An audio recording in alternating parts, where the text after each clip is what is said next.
Hey everyone, Brendan Snyder here. How are you? Thank you so much for joining me and welcome to another episode of New Music Finds. So this is where I gather up everything that I've purchased over the past week and I present it to you. And I get it from different places like my local record store, online retail like Amazon, eBay, and more. And I just got a lot of different things here, 16 total different items, 13 CDs, a 7-inch and 2 box sets. And I'm going to run through all of that with you here in just a moment. But before we get started, if you're new to my channel and you haven't already hit the subscribe button, please do. Also leave a comment, hit like. All those things help support my channel. I'd greatly appreciate it. And of course, as an added bonus, by subscribing, you'll be able to stay up to date on everything that's going on in the world of music, just like this with New Music Finds. All right, so finally, after a couple weeks of not buying any new releases because there just wasn't anything I was into, I finally actually have a couple things here to start this with because I like to start with the new releases and then we get into all the catalog stuff, the older stuff that I find at the record stores and everything. All right, first one up, Brian May and Friends Starfleet project. This is the single disc edition. There was a box set of this, but this thing here was only 3 tracks when it originally came out, and only the title track, Starfleet, was the real gem of it. The other 2 were just kind of jam things that were done. But they've now turned it into a full-length album and somehow managed to create in a box set that goes for around $100 to $110 on Amazon. But this here has those first 3 tracks that were from the original LP, and they now have a 2023 mix on it, which sounds fantastic, by the way. The first 3 tracks that are on here, and the title track Starfleet, that is actually an edited version.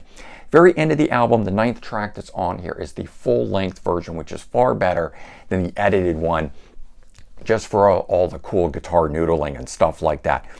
You get a couple interviews on here, and unfortunately they're in the middle of the disc. That kind of bums me out. But then you get some live tracks that are on here. But those live tracks do not feature Eddie Van Halen, which was kind of the whole hype that was built around this thing.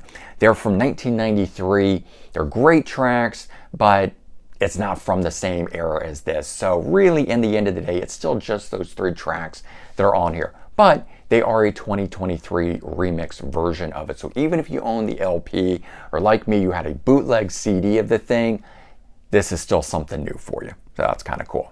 All right, and we got something interesting here. The 2 brothers, Max and Igor Cavalera, have formed a group simply called Cavalera, which is different than Cavalera Conspiracy, and they are now re-recording early Sepultura. So we get 2 things released on the same day, which is very cool. First thing being the EP, Bestial Devastation. This one was 6 tracks. The first song is an intro on it, so it's really like 5 tracks. And the first full-length LP, which is Morbid Visions. I like how they've done the Cavalera name and the original Sepultura font to tie it in. They have maintained everything about the songs the way they are. It just has far better production being recorded today. I like them a lot. I was never very much into those original ones. They're also now out of print, very hard to find. So that's one of the reasons they're doing it. I kind of hope they keep going forward and record the rest of the stuff that those 2 are on. I'd love them even to go all the way up to Roots, but I don't know if they're planning on doing that or not. All right, then I had my fan club stuff from Guns N' Roses arrive, and I don't really generally join those sort of things, but this one had something that was very cool, which was a Guns N' Roses Live in London 1991 album.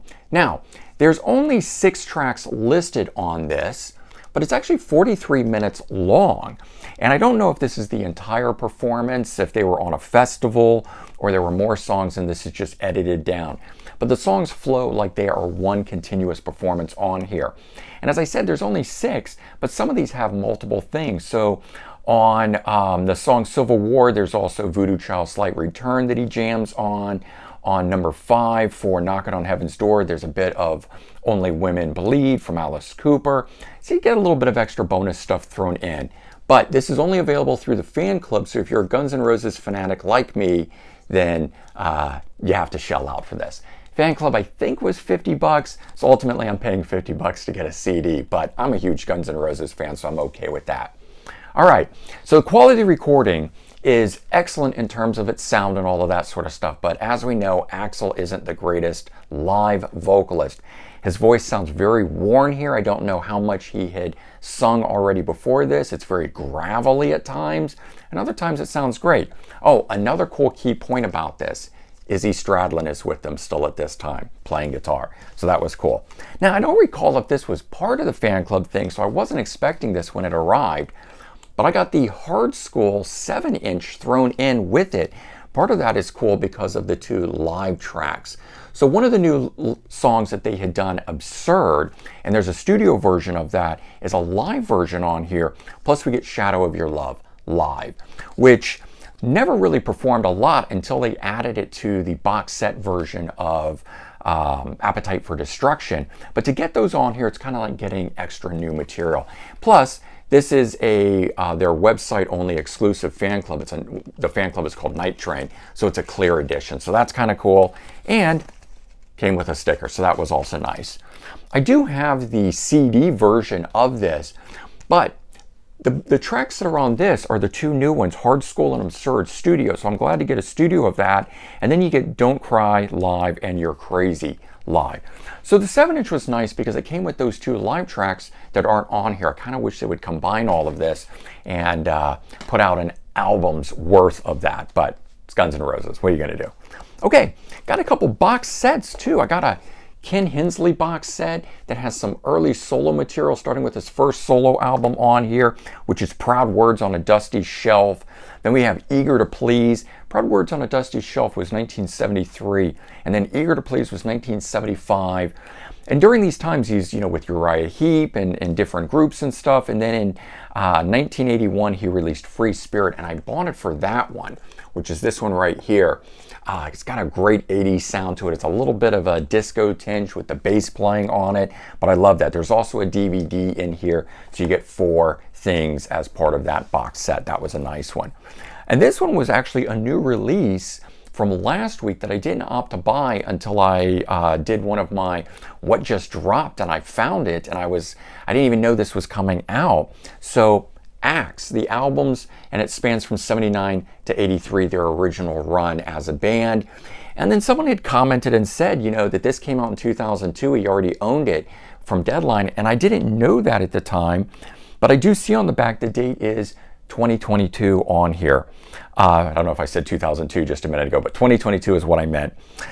Deadline is the person releasing this. These are the original recordings, so they must have gotten the rights to it, because in the past Atlantic Records and Atco Records had been the only one releasing it, whether they were like 2 albums on 1 CD or things like that. But here you go, you get these. These 2 here are very hard to get. These others had been on Wounded Bird, so very cool to finally get these, and I am so enjoying it. If you've never checked out Axe, a lot of great material on there. Border between just straight up classic rock sounding stuff and a little bit early 80s metal sound all kind of compressed together. All right, this is an eBay order. Onslaught, In Search of Sanity. They've been around a long time, but the reason that I was into this is that Steve Grimmett from Grim Reaper is the vocalist on this one. As far as I know, I think this is the only one that Steve sang on. But I'm a big Grim Reaper fan. I had this on cassette for many years, and I finally decided to shell out and get a CD version of it. All right, Malice, License to Kill. It's a Wounded Bird Records reissue of their 1987 album. I don't know if any of the guys that are in here, the vocalist is James Neal and the lead guitar player is Jay Reynolds. I don't know if any of those guys went on to do other stuff or whatnot, but it's just some of that great 80s metal stuff. I've been in that vein lately, if you've been noticing or paying attention to the last couple of weeks of this stuff. All right, in tie-in to this box set, I ended up picking up this Ken Hensley album, Love and Other Mysteries. This is on Esoteric Records. They always do a great job in the packaging and stuff. Originally came out in 2012, so at this point here, we're 11 years on from its release. Much more intimate, acoustic ballad driven than some of his other rock stuff, but cool nonetheless. This one was a great find. As I mentioned, being into that 80s metal thing, I saw this, didn't know anything about it. Savage Grace And the album Master of Disguise came out in 1985, and it also has their first EP, the Dominatrix EP from 1983, shown there. But I just saw the cover and I was like, oh my God, this has got to be some great metal. Flipped it over, saw these guys, and just knew. And it was described as early power metal. And I don't really get that power metal vibe from it, but it is very good straight up metal, and I would highly recommend it. They put out 2 albums back in the day. I'm working on tracking down the next one, and this one I got at Sound Exchange, and it's probably been sitting there since 2010 when this came out, because now you cannot get this version. There's some other versions that have come out, and the packaging just isn't as nice as this one, which is on the Limb, L-I-M-B music label, which is a German label. So that German edition of it is the one that I got that I'm liking. I've seen this for a long time, never picked it up, decided I wanted some old classic sounding metal stuff. And I picked up Helix, called The Early Years, featuring their first 2 albums. And I think they're from like 79 and 80, give or take. Breaking Loose and what's the other one called? It's hard to read these titles. White Lace, Black Leather. So very early, their first 2 albums on one CD. It's released on their own Helix Records kind of a thing. Unfortunately, there's really no packaging. It is just a single thing. It's not, an insert of any kind. So kind of a bummer about that, but glad to get the music. They have reissued those as standalone albums. In fact, just recently, which I think are already out of print. I had to go to eBay to find and track them down, but they came out in like 2020. But I just didn't like the packaging on them. The backs of them don't look very good, so I opted to go with the Helix Records version of it.